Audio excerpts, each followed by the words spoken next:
بسم الله الرحمن الرحيم ومن يتق الله يجعل له مخرجا ويرزقه من حيث لا يحتسب ومن يتق الله يجعل له من أمره يسرا. Siapa yang bertakwa atau taat kepada Allah, Allah kasih jalan keluar. Siapa yang taat kepada Allah, Allah kasih rezeki yang tidak terduga-duga. Siapa yang taat kepada Allah, Allah mudahkan setiap urusannya. Keep the faith, as-siqah billah. Percaya deh sama Allah. Nggak ada modal Ustadz, pengen nikah, ada Allah. Sehingga pas datang melamar, ada apa dek? Ini pak, saya mau melamar putri bapak. Memang adik punya modal apa? Allah. Wah itu berat tuh. Nolaknya juga berat. Waduh ini pakai bau-bau Allah lagi gitu kan ya. Ya sih Allah, cuman yang kelihatan apa kan Allah gak kelihatan gitu ya. Ya walaupun gak kelihatan Allah lebih pasti pak. Wa huwa ala kulli syai'in qadir. Bapak hafal surat Al-Muluk jadi ceramah gitu. Jadi oh ternyata ada ini ustadz ya. Ya udah deh kalau ustadz gitu. Hafal Al-Quran, hafal surat apa? Al-Fatihah, Al-Ikhlas gitu. Oh, ya udah itu aja maharnya. Lulus kan? Gara-gara mengandalkan Allah. Kalau perlu hafal beberapa ayat jitu masalah itu. Kalau mereka fuqara asa ayyughniyahumullah. Pak, Allah berfirman. Langsung datang-datang Allah berfirman. Belum ngutarain ini. Assalamualaikum, waalaikumsalam. Monggo, silakan duduk. Ada apa? Apa yang bisa saya bantu? Ini Pak, saya hanya ingin sharing ayat. Awalnya langsung pakai ayat.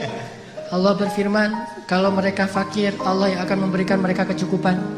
Oh iya benar saya tahu ayat itu. Terus Rasulullah bersabda, kalau datang seorang laki-laki yang baik akhlaknya melamar putri kalian, jangan ditolak. Wah, udah pakai Allah, pakai Rasul, susah ini. Dan pengalaman. Kalau ngandelin Allah itu selalu berhasil. Makanya saya tuh pernah dulu awal-awal saya belajar mobil. Dulu saya suka ngebut-ngebut di jalan. Jadi bawa mobil dengan gaya motor. Kalau gaya motor kan selap-selip tuh. Bawa mobil kan nggak bisa gitu. Tapi karena saya emang senengnya ngebut, nggak sabaran. Di jalan saya ngebut. Tiba-tiba di gang di Bandung tuh ada tentara naik motor keluar dari gang. Saya tabrak sampai dia terjungkir jauh beberapa meter. Dan motornya itu ringsek. Alhamdulillah orangnya luka. Nggak meninggal maksudnya, luka.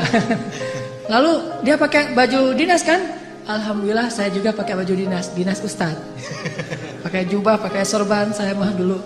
Setelah saya konsen dakwah di anak muda, di anak geng motor, baru saya mencocokkan penampilan saya dengan dunia anak muda. Dulu jubahan, sorbanan, baju dinas. Dia juga baju dinas, jadi sesama lagi dinas nih. Pas dia awalnya wajahnya udah merah mau marah, saya keluar dari mobil ngelihat wajah saya, ini kiai kualat nih kalau saya macam-macam. Akhirnya dia terpaksa kalem aja.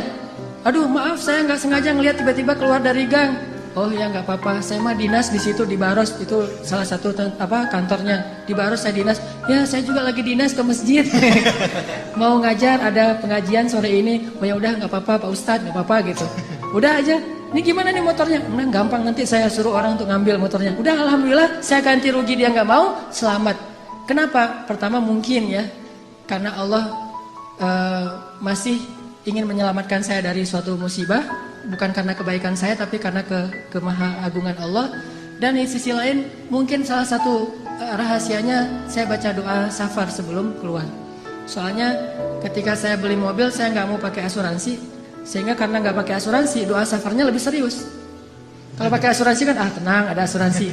Tapi kalau nggak ada asuransi ada Allah. Berarti doa safarnya yang panjang. Bismillahirrahmanirrahim wa mursaha bismillahirrahmanirrahim subhanalladzi sakhkhara lana. Panjang, setengah jam doa safar doang. Kenapa? Ya Allah, ini mah enggak ada asuransi gitu.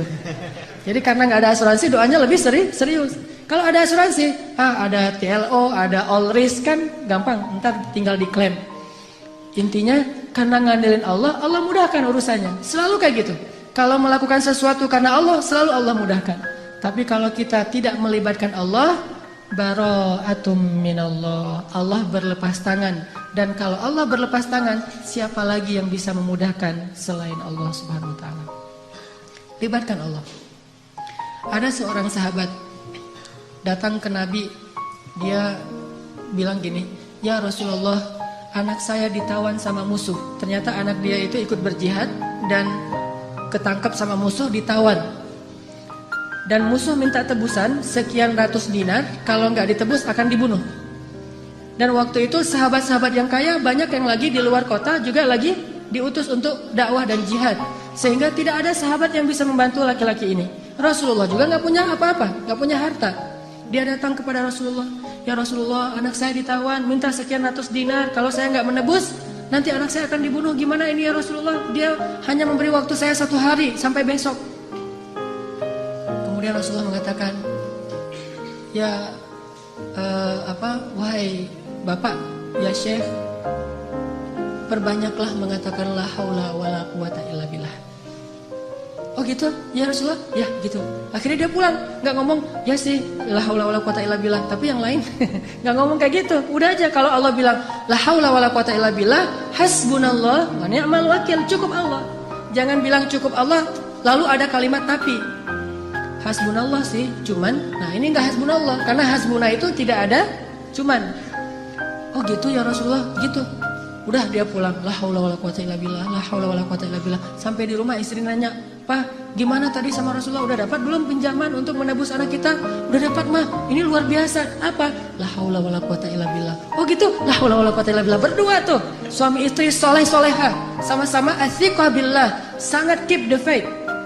Enggak mengatakan, "Iya emang zikir, cuman uang konkretnya mana?" Nggak nanya-nanya kayak gitu. Udah aja, "Oh la haula," ya udah la haula wala quwata illa billah. Sepanjang malam mereka berzikir la haula wala quwata illa billah.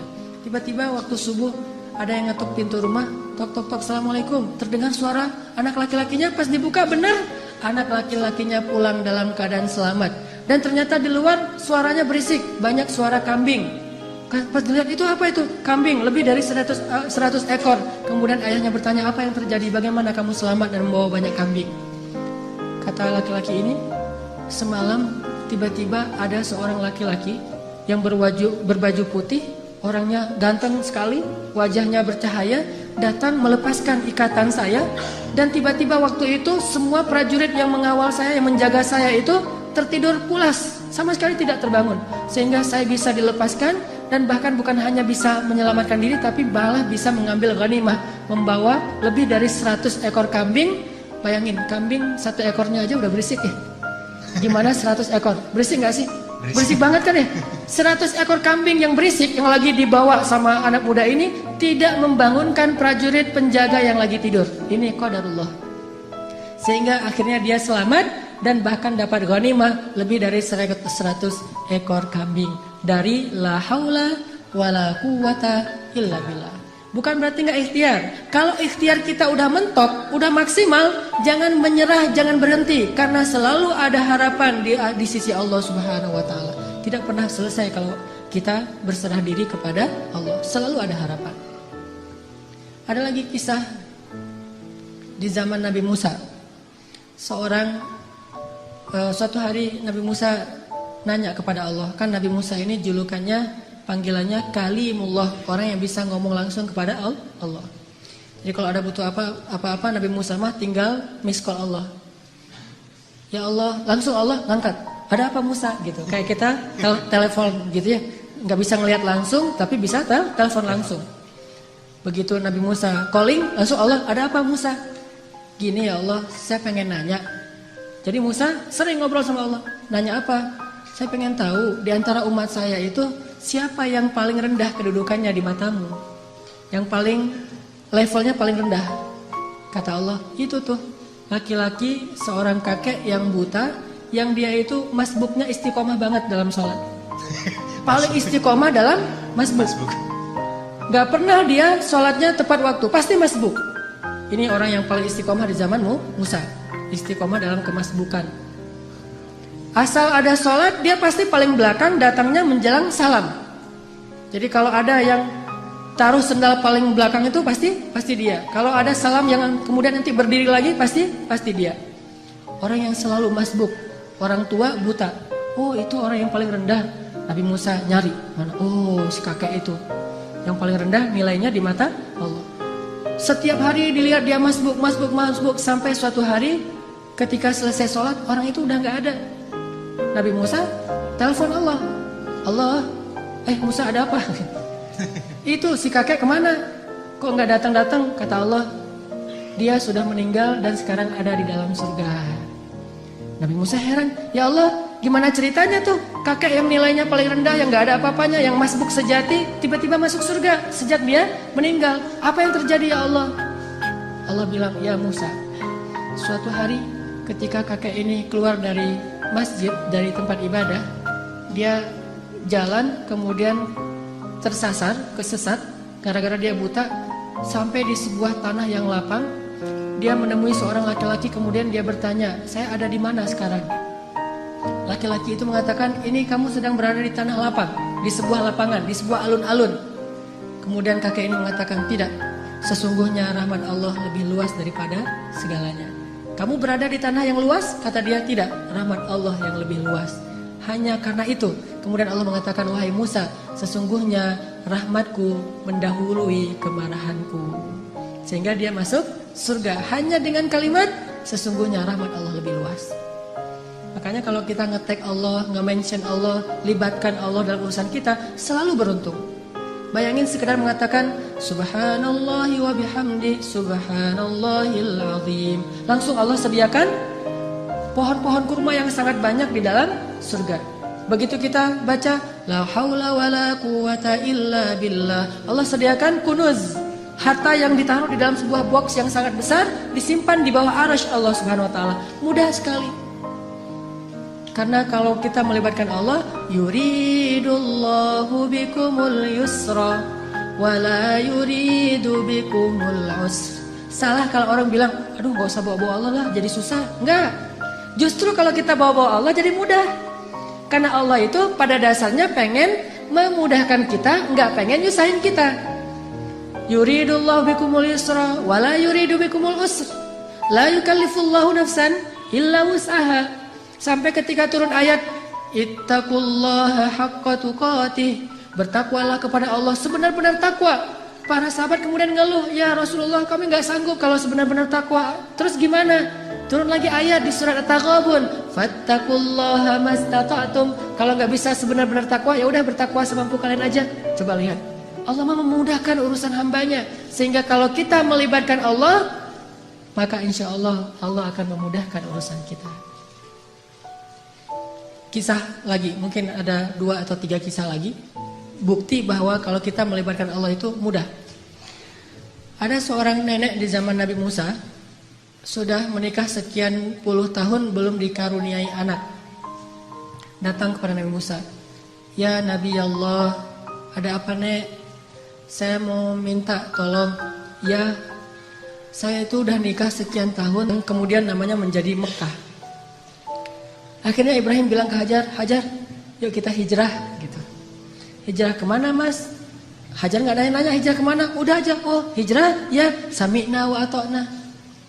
Di bawah gitu jalan kaki melintasi padang pasir, berhenti sebentar di rest area, makan minum seadanya, lanjut lagi. Gak pernah nanya, mas ini kemana sih kok gak sampai-sampai? Gak pernah Hajar nanya kayak gitu. Atau gak pernah juga dia bilang, mas turunin saya aja di mall itu nanti dijemput lagi. Enggak ngomong nurunin di mall mana, di rest area mana, di masjid mana, ntar kalau udah beres urusannya baru jemput lagi. Enggak, sami'na wa ta'na. Ini istri soleha banget, ikut aja gimana kata suami. Sampai udah di lembah yang tandus, baru Ibrahim mengatakan, ya Hajar, disinilah tempat yang dijanjikan, tinggallah kita di sini. Ya siap, sami'na wa ta'na. Tinggal bikin tenda kecil untuk bayinya. Hari kedua setelah tinggal di situ, baru Ibrahim bilang, ya Hajar, saya akan kembali ke Palestina, tinggallah kalian di sini. Baru setelah sekian lama Hajar diam, kali ini Hajar udah gak kuat untuk diam. Baru dia nanya, ya Ibrahim, engkau tinggalkan kami di sini bersama seorang bayi dan tidak ada siapa-siapa, bahkan air dan kehidupan pun tidak ada di sini. Wahai Ibrahim, bagaimana engkau akan tinggalkan kami? Ibrahim gak tega untuk menjawab. Akhirnya Ibrahim pergi aja tanpa berbicara. Karena Ibrahim pergi, akhirnya Hajar mengganti pertanyaannya. Dan pertanyaan kedua ini lebih benar dari pertanyaan pertama. Kalau pertanyaan pertama, gimana engkau meninggalkan kami sendiri? Pertanyaan yang keduanya adalah Hajar tanya kepada Ibrahim, ya Ibrahim, Allahu amaraka bihada? Apakah Allah yang menyuruhmu melakukan ini? Ibrahim mengangguk, ya, ini perintah Allah. Apa kata-kata Hajar? La yudayyi'anallahu idzan. Kalau begitu, pergilah wahai suamiku, Allah tidak akan mengecewakan kami. Ini namanya keep the faith. Kalau udah libatin Allah, berubah semuanya. Kalau tadi khawatir, galau, sedih, takut, tapi begitu nanya Allahu amaraka bihada, yang menyuruh kamu melakukan ini wahai Ibrahim? Ya, kata Ibrahim, la yudayyi'anallahu idzan. Kalau gitu pergilah wahai suamiku, Allah tidak akan mengecewakan kami. Jadi kalau ada suami pergi tiba-tiba, kemana mas? Itu pertanyaannya salah, nggak usah dijawab. Tapi kalau nanyanya, mas ini Allah yang nyuruh, ya, oh pergi aja. Gak apa-apa juga sebulan, setahun, Allah tidak akan mengecewakan kami. Kemana ternyata? Ikut taklim, ikut mungkin ada itikaf di mana. Kalau Allah yang nyuruh, maka istri akan tenang. Tapi kalau bukan Allah yang nyuruh, ini kenapa mas kok pergi, Allah yang nyuruh? Bukan tuntutan sosial media. Ada yang lagi harus saya selesaikan, ada yang jadi selebgram, saya pengen deketin. Nah, ini baru namanya perlu khawatir. Tapi kalau Allah yang nyuruh, insya Allah aman. Pergilah wahai Ibrahim, Allah gak akan ngecewain kami. Ibrahim pergi, kemudian kita tahu adegannya. Ternyata kehabisan air, Ismail nangis-nangis, Hajar lari antara Safa dan Marwah. Allah gak mengecewakan mereka dan memberikan air yang tidak pernah berhenti mengalir sampai hari ini. Dan itu air mukjizat banget loh. Gimana mukjizat?